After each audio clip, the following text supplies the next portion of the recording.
Hola, buenas tardes a todos y a todas los oyentes de esta comunicación oral denominada Estrategias de Aprendizaje, el aprendizaje cooperativo en el área de matemáticas, una revisión sistemática para el 7º Congreso Internacional en Contextos Psicológicos, Educativos y de la Salud. Soy Rocío Collado Soler y voy a realizar esta presentación en representación de mi compañera Ana Manzano León. El área de matemáticas es un área muy importante en el currículo educativo de España, ya que se encuentra en todas las etapas de educación obligatoria de forma imperativa. Sin embargo, a pesar de cursarla durante tantas horas en los centros educativos, los resultados en PISA, una prueba estandarizada de prestigio en Europa, dejan mucho que desear.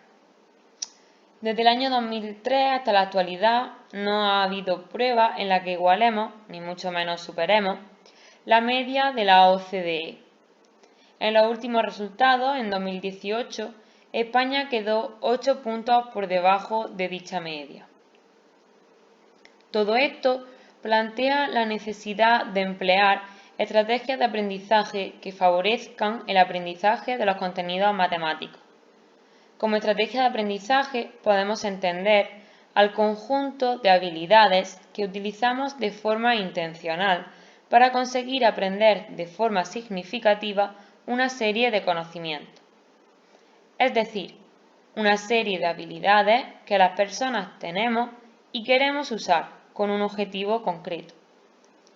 Se ha comprobado en varias investigaciones que efectivamente estas estrategias de aprendizaje benefician al rendimiento académico. Una de las estrategias de aprendizaje más utilizadas es el aprendizaje cooperativo, que desarrolla las habilidades cognitivas y la interdependencia. Favorece la parte curricular y mejora la motivación y participación de los estudiantes. Aunque como todo, tiene su parte negativa, ya que el compañerismo puede provocar una distracción en clase y esto puede derivar en un fracaso, pero a su vez fomenta el éxito con el aprendizaje entre iguales. Es por todo esto que en este trabajo nos hemos propuesto llevar a cabo una revisión sistemática de los estudios que incluyen la estrategia de aprendizaje cooperativo en el área de matemáticas, dentro de estos últimos 5 años, con las siguientes preguntas de investigación. ¿Cuál es la distribución a lo largo del tiempo de los estudios que analizan el aprendizaje cooperativo en matemáticas? ¿En qué nivel educativo hay más estudios sobre el aprendizaje cooperativo en matemáticas? ¿Cuáles son las variables más analizadas en los estudios seleccionados, además del aprendizaje cooperativo? Y por último, ¿el uso del aprendizaje cooperativo favorece el rendimiento académico en matemáticas? Esta revisión sistemática se ha llevado a cabo en la base de datos Scopus. Hemos utilizado los descriptores Math and Cooperative Learning y hemos delimitado el periodo de tiempo desde el 2016 hasta la actualidad, para que sea lo más actual posible.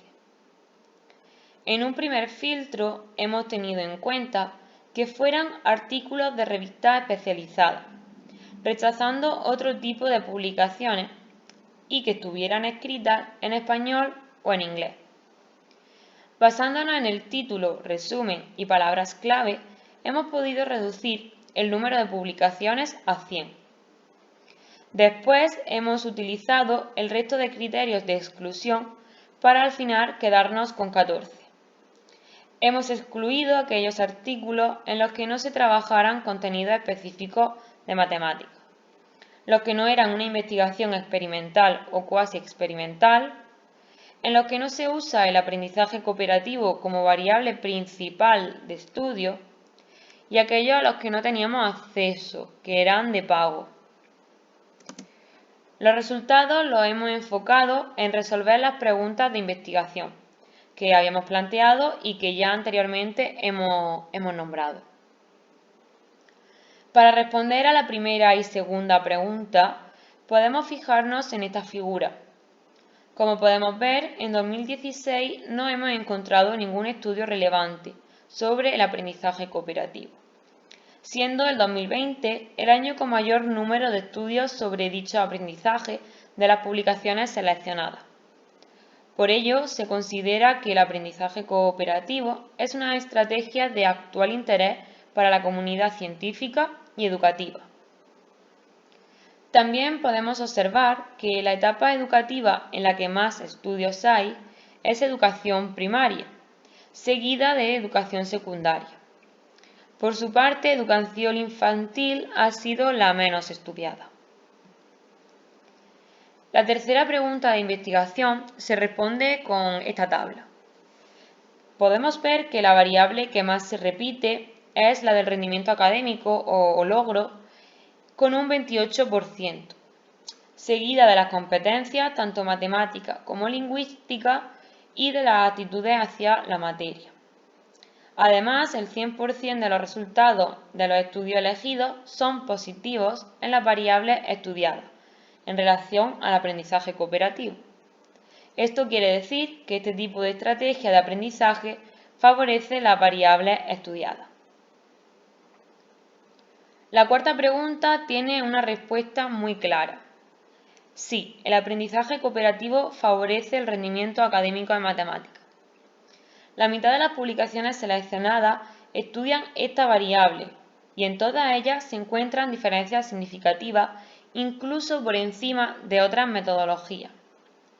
El resto de publicaciones, el otro 50%, no estudia directamente el rendimiento académico, pero las variables estudiadas están íntimamente relacionadas, como la motivación, la actitud.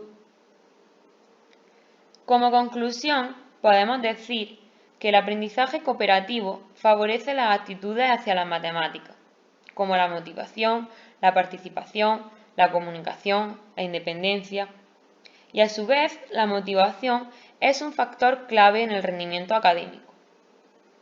El aprendizaje cooperativo obtiene mejores resultados que otras metodologías de actualidad, como puede ser el aprendizaje basado en centros de interés. También mejora la competencia lingüística y matemática, ambas competencias estrechamente ligadas con este área. Por concluir, podemos decir que el aprendizaje cooperativo favorece el rendimiento académico en matemáticas y por esta razón debe ser incluido en el aula.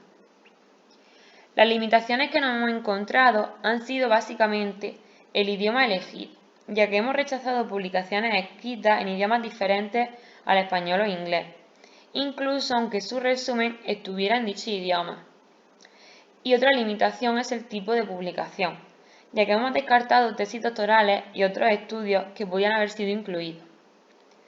Por último, algunas líneas de investigación futuras podría ser un programa anual en el que se incluya esta estrategia de aprendizaje, o incluso emplear el aprendizaje cooperativo en la educación online con las dificultades que ya de por sí presenta. Sin más dilatación, daros a todos y a todas las gracias por su tiempo. Un saludo.